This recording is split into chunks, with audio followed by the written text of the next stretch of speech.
الإخوة اللي ظلمونا وافتروا علينا نقول لهم لقد عفوت عنكم جميعا، سواء الأخت تاع الصحافة ولا الأخ تاع اللي افترى علينا. لقد سامحتكم جميعا، أنتم في حل مني. لماذا؟ امتثالا لأمر الله وامتثالا لأمر رسول الله صلى الله عليه وسلم. قال الله عز وجل: فمن عفا وأصلح فأجره على الله. احنا غدوة يوم عرفة، وما أدراك ما يوم عرفة، يوم عظيم يتجلى الله رب العالمين.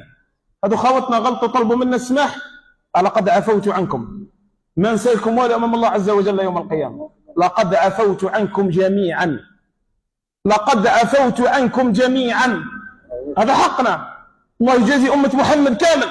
ولكن قال الله: فمن عفا وأصلح فأجره على الله، فمن عفا وأصلح فأجره على الله.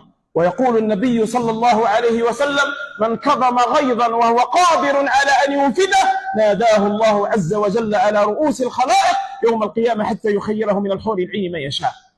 ولنا في ذلك وقدوتنا رسول الله صلى الله عليه وسلم، جاء أوذي وضرب وشتم وأخرج. وش عانينا احنا من آل النبي صلى الله عليه وسلم؟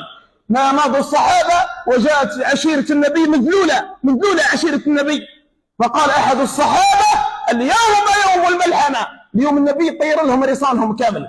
فرد عليه النبي صلى الله عليه وسلم قال: اليوم يوم المرحمة، اليوم يوم المرحمة، اذهبوا فأنتم الطلقاء، اذهبوا فأنتم الطلقاء، اذهبوا فأنتم الطلقاء.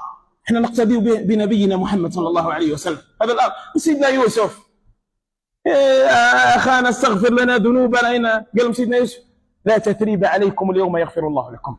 أجمع هذا السماح سيما الصالحين، السماح سيرة الأنبياء. الثالثة: باش ما يضحكش علينا نتنياهو واللي معاه، باش ما يضحكوش علينا اليهود يقولوا المسلمين يتكلمون عن القرآن وعن ربهم وعن نبيهم ويقولوا نجبروا ويتكلم عن العفو، وجاتهم ناس طلبوا منهم العفو وما عفوش، حتى لا يشمت غيرنا في الإسلام، باش ما يشتمتوش علينا أعداء وما يضحكوش علينا أعداء أمة محمد صلى الله عليه وسلم.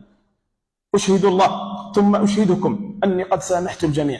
أجمع نطلب من الإخوة الكرام تعليقات تاع السب والشتم وكذا، احنا وكلنا أمرنا لله عز وجل وسامحنا خواتنا، واحنا كامل احنا المسلمين لازمنا نتسامحوا، أو ربي يسامحنا، لازم نسامحوا الناس باش ربي يسامحنا. قال الله: فمن عفا وأصلح فأجره على الله. اقتداء به كذلك يا جماعة، اللي عنده مشكل مع واحدة وغدوة يوم عرفة لازم يسامح. فمن عفا وأصلح فأجره على الله. يا جماعة في التعليقات مع الناس اللي غلطت، ما تسبوا وما تشتموا، خليها الرب سبحانه وتعالى.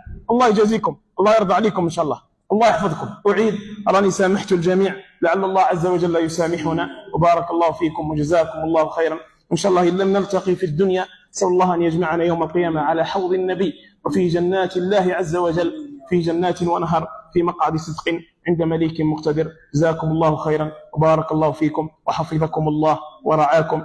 والناس اللي جات من بعيد كذلك نقول لهم جزاكم الله خيرا، ربي يجعل خطواتكم لله عز وجل. أشهد الله أننا نحبكم في الله، ورانا مواصلين في العمل تاعنا حتى نلقى الله عز وجل. قال الله: واعبد ربك حتى يأتيك اليقين. والسلام عليكم ورحمة الله وبركاته. مصافحة.